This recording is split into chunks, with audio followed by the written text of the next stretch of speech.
Damos comienzo a un nuevo programa.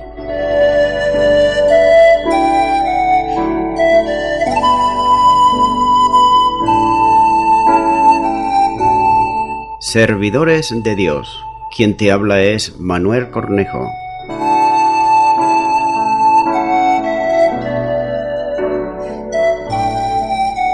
Este es un programa que está respaldado por la Iglesia Evangélica Misión Evangélica de Cataluña.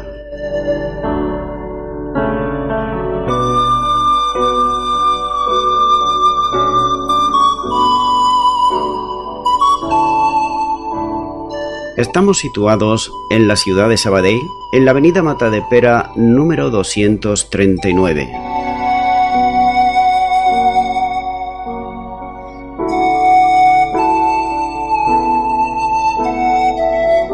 Antes de dar introducción a la palabra de Dios, estaremos poniendo una alabanza.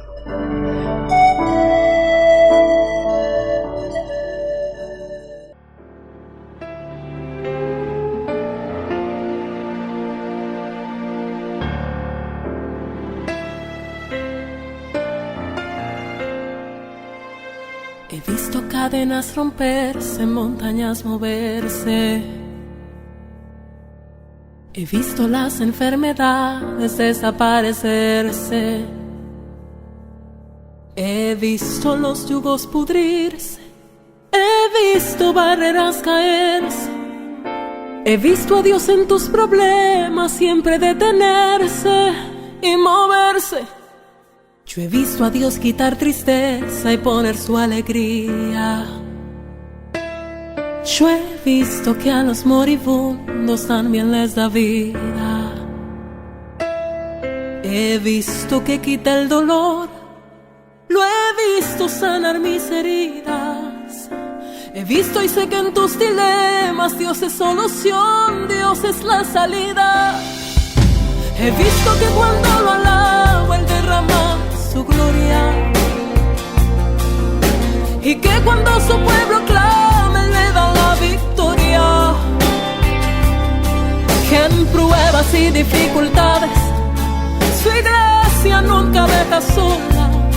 Yo he visto a Dios reírse cuando su pueblo lo adora.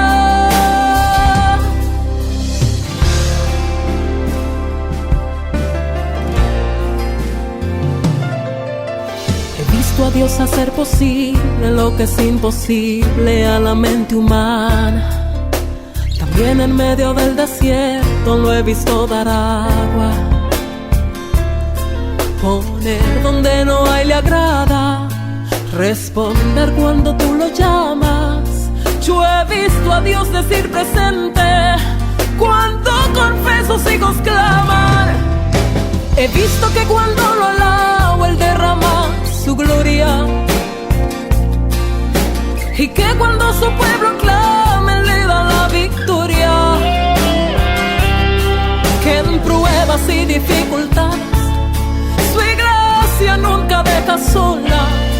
Yo he visto a Dios reírse cuando su pueblo lo adora. Él quita el dolor en medio de tu dificultad. Él es quien da fuerzas cuando ya no puedes más. Él es quien abre paso en medio de tu mar, quien calma la lluvia y la tempestad. Él es quien te dice puedes continuar, contigo estará. Lo he visto quitar el dolor, lo he visto sanar mis heridas. He visto y sé que en tus dilemas Dios es solución, Dios es la salida. He visto que cuando lo alabo Él derrama su gloria, y que cuando su pueblo clama Él le da la victoria. Que en pruebas y dificultades su iglesia nunca deja sola. Yo he visto a Dios reírse cuando su pueblo lo adora. He visto que cuando lo alabo Él derrama su gloria, y que cuando su pueblo clama Él le da la victoria.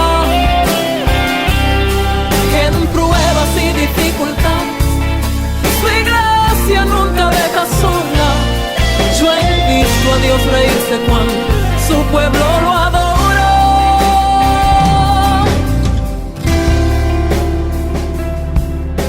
Cuando adora,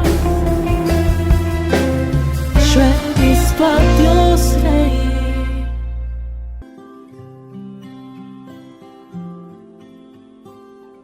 Y ya de nuevo tras la pausa musical estoy con todos ustedes para estar compartiendo la palabra de Dios, la Biblia, de una manera expositiva versículo a versículo.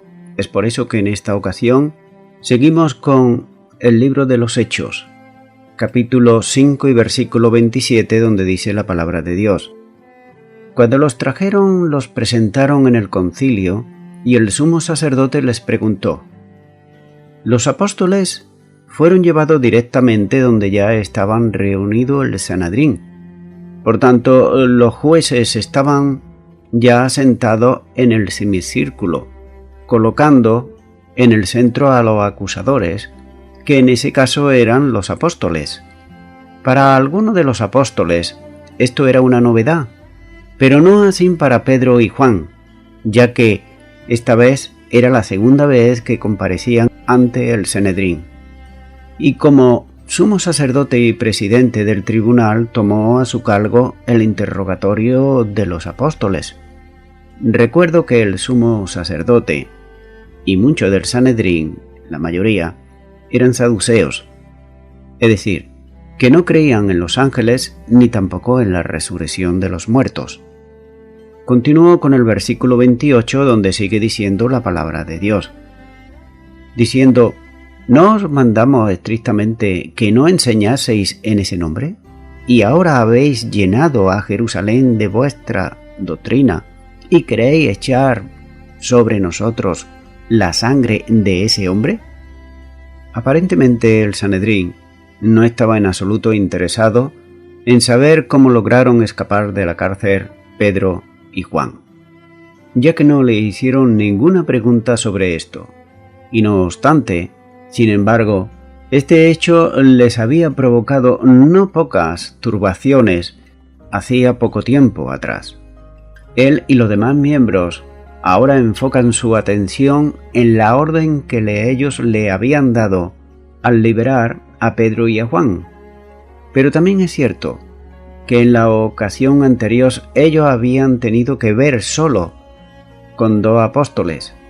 No es menos cierto que se entendía que la orden no solamente era para los 2, sino para toda la iglesia. Pero los creyentes, sin embargo, ellos oraban, pidiendo valentía para proclamar el Evangelio y llenos del Espíritu Santo. De manera que ellos empezaron a comunicar la palabra de Dios y lo hicieron con denuedo, como dice el capítulo 4, versículo 31.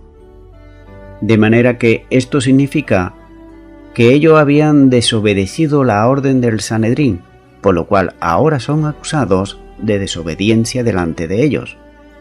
Cuando le están diciendo: ¿no os mandamos estrictamente que no enseñaseis en ese nombre? Nótese que el sumo sacerdote, que es el que toma la iniciativa en el interrogatorio, intencionadamente esquiva el nombre de Jesús, tal como hizo también anteriormente en el capítulo 4, versículo 17. Durante el ministerio de Jesús, los líderes judíos habían esquivado pronunciar el nombre del Señor Jesús, refiriéndose a él como este engañador y este hombre.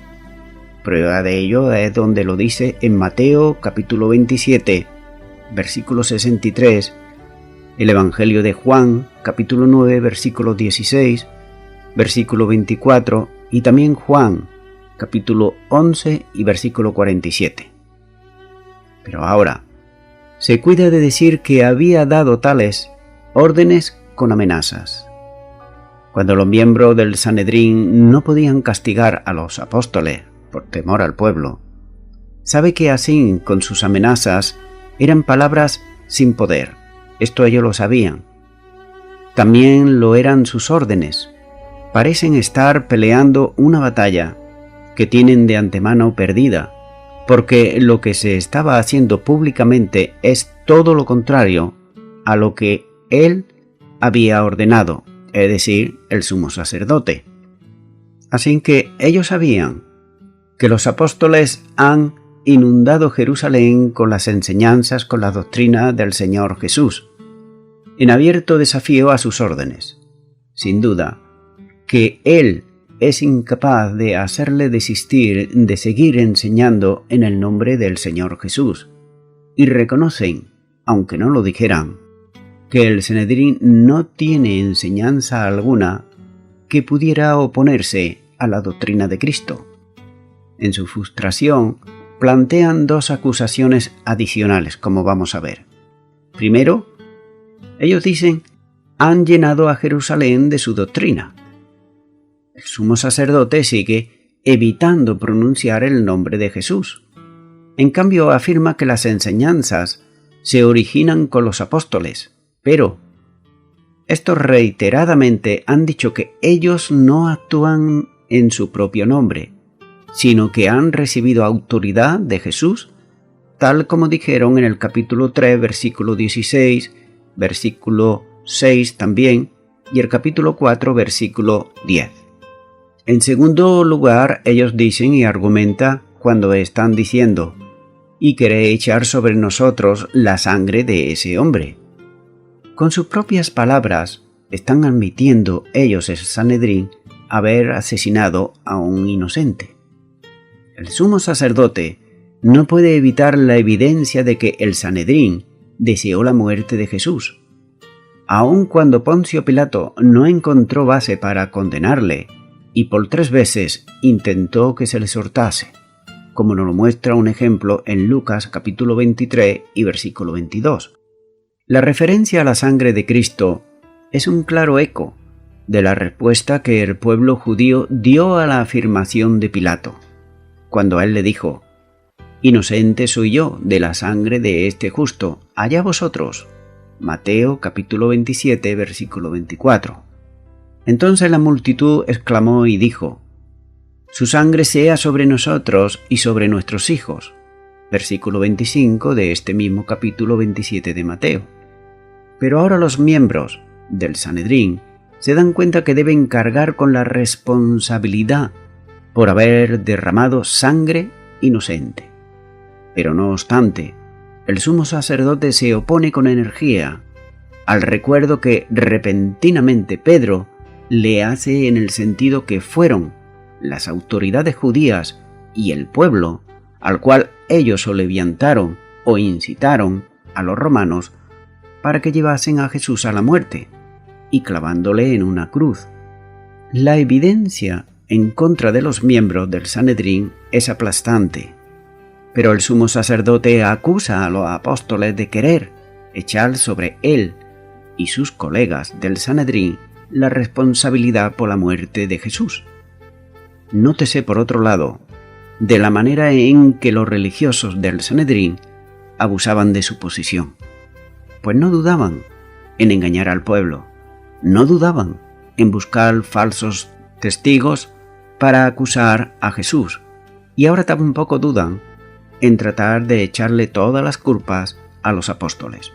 Y verdaderamente es que hasta que una persona, sea religiosa o no, no dudan ni un instante, si viene el caso, en echar la culpa a otros y en mentir, y esto es fruto de la vieja naturaleza caída. Continúo ahora con Hechos capítulo 5 versículo 29, pero hallaremos aquí desde este versículo 29 al 32 la respuesta de Pedro. Así que dice el versículo 29, respondiendo Pedro y los apóstoles dijeron, es necesario obedecer a Dios antes que a los hombres. Dice la primera parte de este versículo, respondiendo Pedro y los apóstoles dijeron. Vemos aquí que Pedro, una vez más, como portavoz de los apóstoles, es el que responde al sumo sacerdote en nombre de todos, como ya lo había hecho antes cuando se dirigió a la multitud en Pentecostés, en el capítulo 2 y versículo 14. Ahora, Pedro va a dar cumplida respuesta a las preguntas del sumo sacerdote, comenzando por las acusaciones de desobediencia al Sanedrín. Y Pedro le dice: es necesario obedecer a Dios antes que a los hombres. Ante el grupo de jueces de la nación, les pide que juzguen lo que es correcto, si obedecer a Dios o obedecer a los hombres. La respuesta de un grupo de líderes religiosos no debía ser otra de la que lo más importante es obedecer a Dios antes que a los hombres.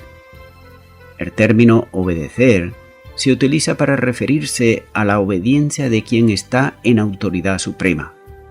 En Tito, capítulo 3, versículo 1 dice: recuérdales que se sujeten a los gobernantes y autoridades, que obedezcan, que estén dispuestos a toda buena obra.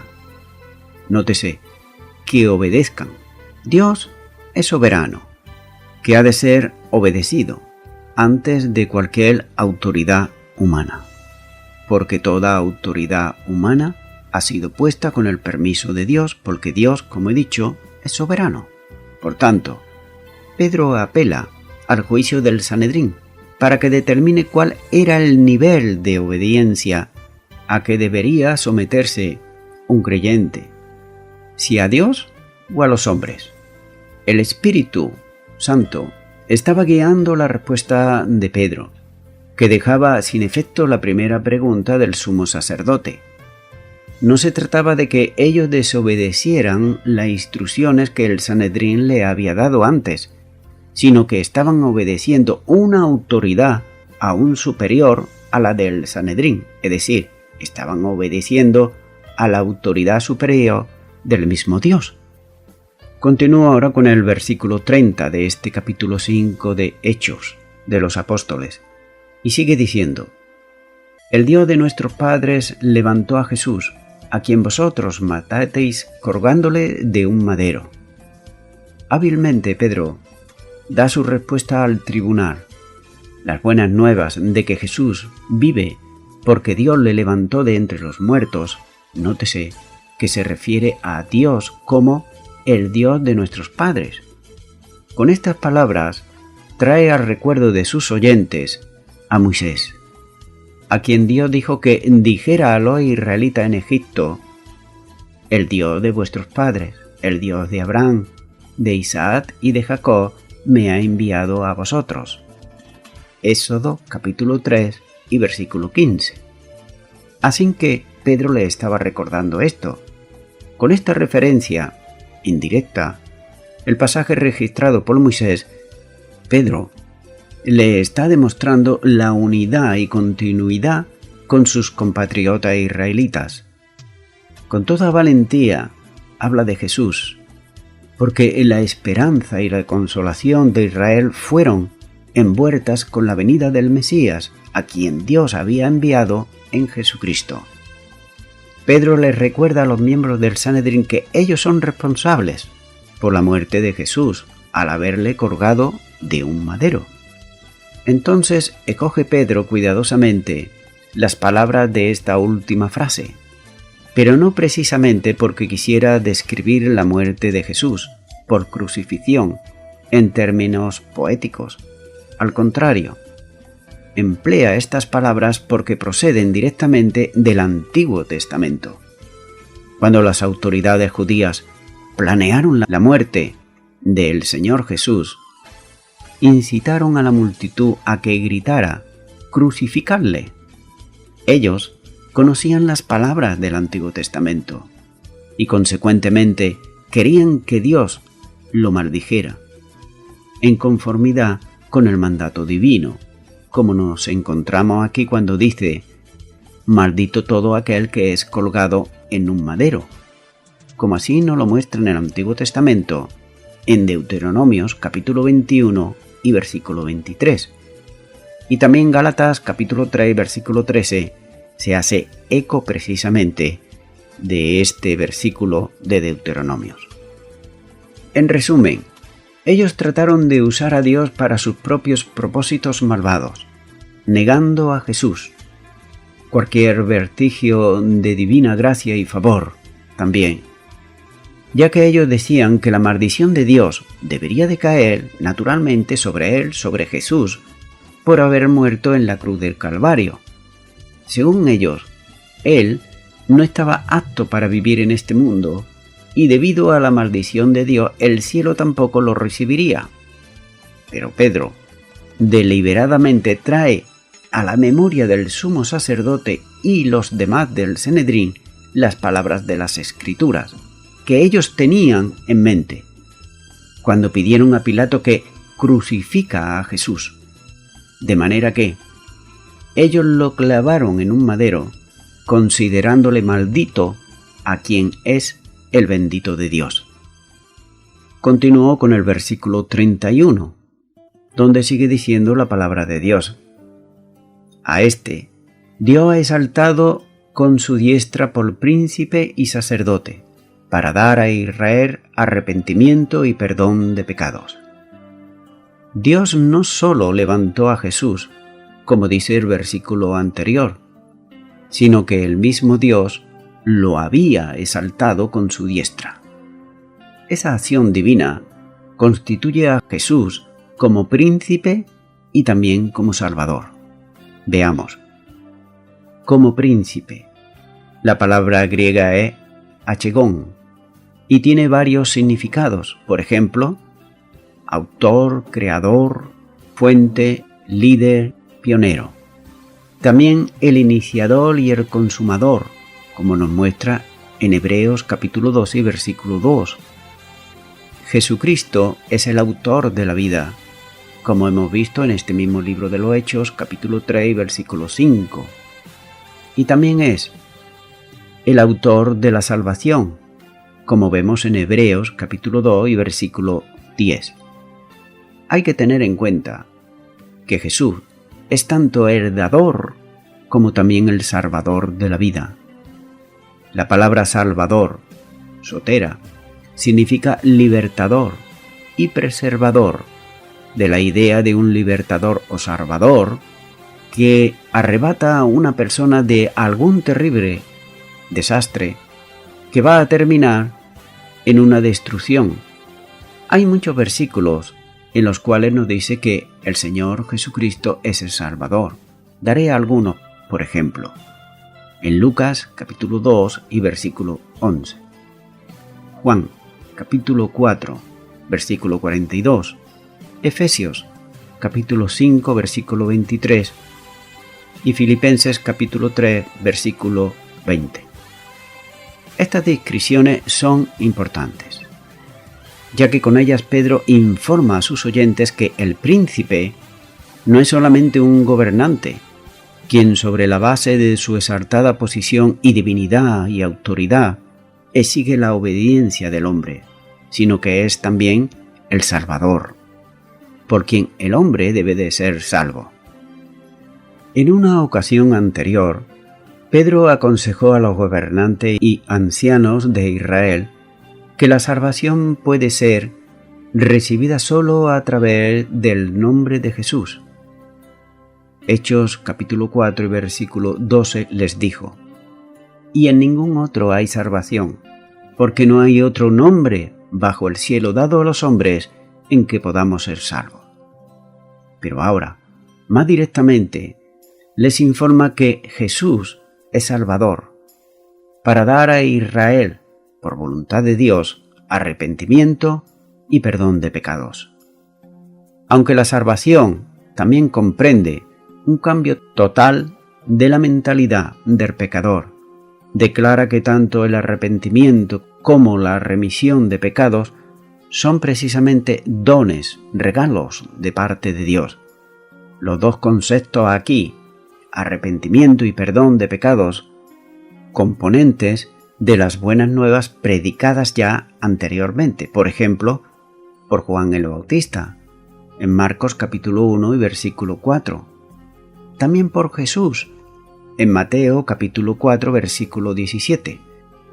Y también, como no, por los apóstoles, Lucas capítulo 24, versículo 47, Hechos capítulo 2 versículo 38, y también Hechos capítulo 13, versículo 38. Por supuesto, la importancia del nombre de Jesús es que Él salva a su pueblo de sus pecados, como nos lo muestra en Mateo 1, 21. Continúo ahora con el versículo 32, donde dice: y nosotros somos testigos suyos de estas cosas, y también el Espíritu Santo, el cual ha dado Dios a los que le obedecen. Dice la primera parte de este versículo: y nosotros somos testigos suyos de estas cosas. Los apóstoles no predicaban una mera doctrina, sino que comunicaban el mensaje desde su condición de testigos de todas las cosas que ellos habían visto y habían oído. Nótese, quiero decir de paso, que en el Nuevo Testamento no hay testigo de Jehová, sino que hay testigo de Cristo. El grave problema de los religiosos es que negaban a aceptar la realidad de las cosas, porque si la aceptaban, ¿qué era lo que les podía ocurrir? Pues lo que le podía ocurrir en un poco tiempo es que su religión caería por su propio peso, y no solamente su religión, sino también su posición social y privilegiada. Pero aquellos que predicaban eran siempre hombres del vulgo y además sin letra. Por tanto, su mensaje no era correcto por falta de capacidad personal para dar en algo válido, según ellos, claro. Así que era un mensaje contrario a las enseñanzas de los que se tenían como sabios, de la que se tenían como capaces en materia en cuanto a la palabra de Dios. Si los apóstoles no tenían preparación para lo que hacían, tenían que estar equivocados en todo lo que ellos decían. Esto ocurre generalmente cuando se coloca en primer lugar el sistema religioso delante de cualquier otro asunto espiritual, o el conocimiento, y nada más que conocimiento, de la palabra, pero no el espíritu de la palabra. Así que, cegados por el prejuicio, se niegan a admitir la verdad, porque no procede de ellos. Y por eso precisamente, como no procede de ellos, no la admiten. Y además, afecta a los que siempre se han enseñado sobre esto, es decir, estaba afectando a lo que ellos habían enseñado de siempre. Para ellos, las evidencias, los hechos milagrosos del ministerio de Jesús, el testimonio de las guardias en su resurrección, los acontecimientos de Pentecostés y el más reciente, la curación del cojo en la puerta de la Hermosa, no eran tenidos en absoluto en cuenta. Es más, eran negados porque se hacían en el nombre de aquel a quien ellos negaban todo derecho, habiéndole además condenado a muerte. Lo que los apóstoles predicaban eran hechos reales, de lo que ellos eran testigos. No era un testimonio religioso o meramente intelectual. Eran hechos visibles y además probados y conocidos por muchas personas del pueblo. Sigue diciendo este versículo 32, y también el Espíritu Santo. No solo los 12 eran quienes estaban testificando, sino también con ellos lo hacía el Espíritu Santo de Dios. Así que la presencia del Espíritu es ya en sí misma testimonio de la resurrección y exaltación de nuestro Señor Jesucristo. El Padre había enviado al Espíritu en respuesta al deseo de su Hijo, como así lo muestra en Juan capítulo 15, versículo 26. Y fue Cristo mismo, el resucitado Señor, quien envió también al Espíritu, Juan capítulo 16 y versículo 7. Si la presencia del Espíritu Santo, la Iglesia no existiría. Los cristianos no tendríamos esperanza, ni habría victoria alguna espiritualmente hablando. porque todo lo haríamos según la voluntad de los hombres, pero no según la voluntad de Dios. Y es el Espíritu Santo el que nos guía a toda la verdad. Así que Pedro explícitamente establece que Dios da el Espíritu a todos aquellos que le obedecen. Es decir, que una persona que es incrédula no tiene el Espíritu Santo de Dios. Una persona que miente, que maldice, no tiene el Espíritu Santo de Dios. Así que Pedro llama al sumo sacerdote y a los demás miembros del Sanedrín a la obediencia a la fe y también al arrepentimiento. Si ellos rehúsan aceptar a Jesús como su Salvador, no recibirían el don del Espíritu Santo, y entonces la culpa por su crimen iba a permanecer con ellos hasta el día del juicio. Aquí Pedro utiliza la palabra obediencia, a la que repite del comienzo de su defensa. Dice, debemos obedecer a Dios antes que a los hombres, versículo 29. El término que está aquí empleando, sin embargo, no solamente implica que sus oyentes sean persuadidos a acatar voluntariamente las órdenes de alguno. Eso es bueno en sí mismo, pero la palabra significa que, obedientemente y sin tardanza, las personas cumplan esas órdenes. La misma palabra de Dios nos dice que si hoy escuchamos la voz de Dios, no endurezcamos nuestros corazones. No debemos de endurecer nuestros corazones. Esto es lo que Pedro está pidiendo aquí, a su auditorio.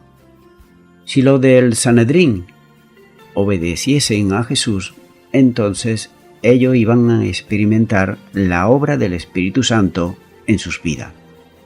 Pero si no obedecían la voz de Dios, no iban a recibir al Espíritu Santo. Y voy concluyendo ya con esto. Los hombres malos, inicuos de aquella época, como los hombres malos, inicuos en el día de hoy, solo saben discernir las cosas del sistema de este mundo. Y por tanto, aquellos que ellos creen que les conviene es lo que ellos hacen. Siempre se están mirando a sí mismos. Pero, sin embargo, ellos no disciernen o entienden o veían aquello que Dios le estaba mostrando. Y esto lo sabemos también nosotros en el día de hoy, de cómo Dios puede hablar a cualquier persona a través de su naturaleza que Él ha creado, puede hablar a través de un niño o cualquier cosa. Pero cuando estamos mirándonos a nosotros mismos, como que nos miramos a nosotros, ni vemos ni oímos lo que Dios quiere decirnos. Es decir, que solamente cuando ponemos nuestra atención en Dios y nos preguntamos a nosotros mismos ¿por qué estoy aquí en la tierra? ¿Qué es lo que estoy haciendo? ¿Y dónde iré cuando muera?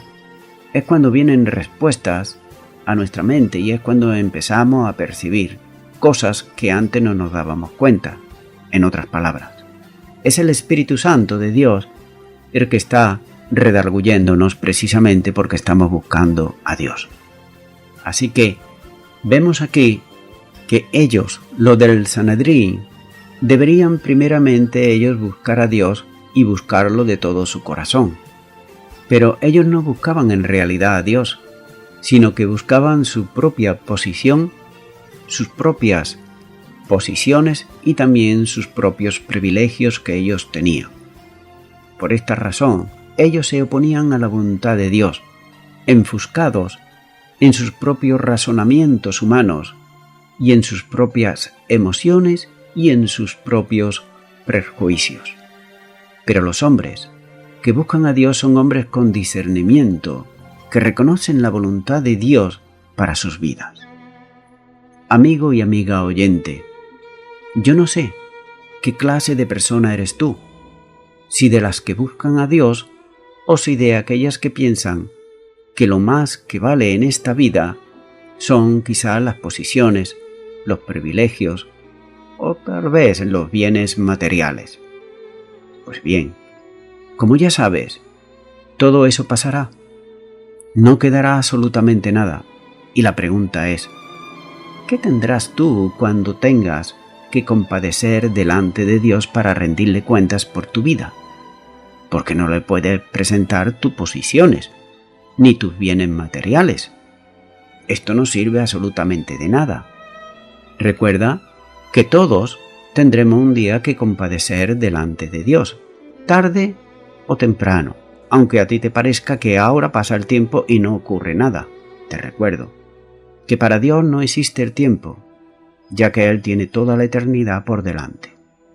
Así que yo te animo, si nunca antes te has reconciliado con Dios por medio de Cristo Jesús, ahora puedes hacerlo, y puedes hacerlo orando conmigo una oración de arrepentimiento para recibir a Jesucristo en tu corazón como tu Señor y tu Salvador. Ora conmigo ahí a donde estés y di: Señor Jesús, te pido perdón por todos mis pecados. Hasta ahora solamente me he mirado a mí mismo, a mí misma, mis posiciones, mis privilegios, mis derechos, todo lo que yo considero mío, absolutamente no vale nada delante de ti. Por eso, yo te abro mi corazón y te recibo ahora como mi Señor y como mi Salvador, sabiendo que el día que tenga que rendir cuentas delante del Todopoderoso, te tendré a ti en mi vida, y eso es lo que cuenta. Prometo serte fiel, desde ahora y para siempre, en el nombre de Jesús. Amén.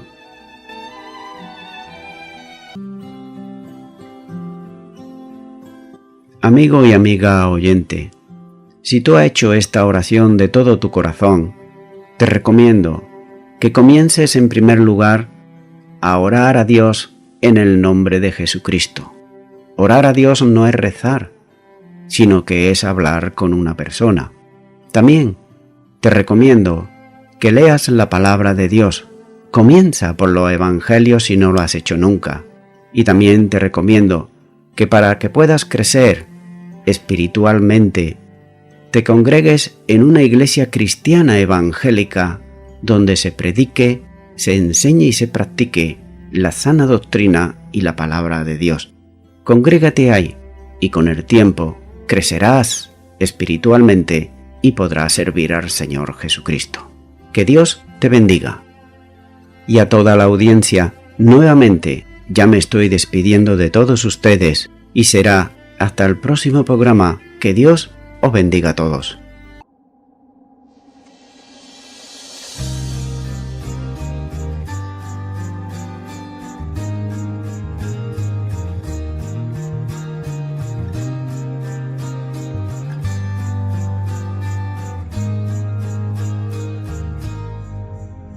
Hoy vengo a ofrecerme postrada ante ti, mi corazón puede estar ahí.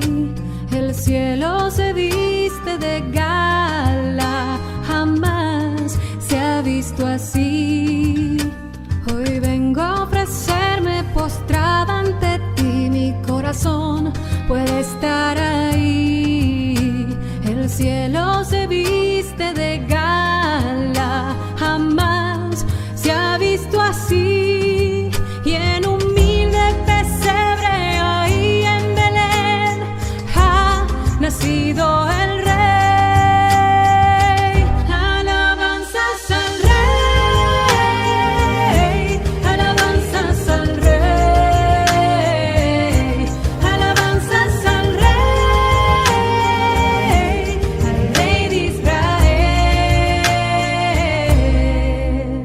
Pastores y magos vinieron a ti a rendir adoración.